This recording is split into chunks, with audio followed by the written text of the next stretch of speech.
The IT professional that I'm looking for right now is an MS SQL database platform engineer. And I'm sorry, I will have to use a script because the job description is quite long and complex, and I'd like to be accurate. So what you are going to do is create automated solutions for database platforms, design, build and promote different technical components, obtain a stable and secure MS SQL database environment,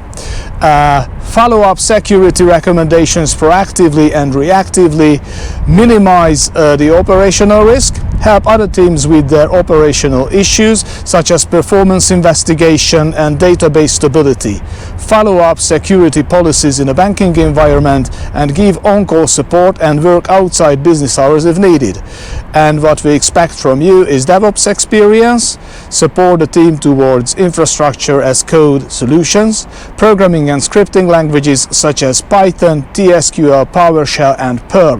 MS SQL 2022, Windows 2022 and VMware. Excellent analytical and troubleshooting skills, security mindset, confident, convincing and diplomatic style, strong organizational and self-management skills, work under pressure, work with systems in operations, and you should be a team player but independent personality, and you should be able to work outside business hours and work in a safe, agile organization.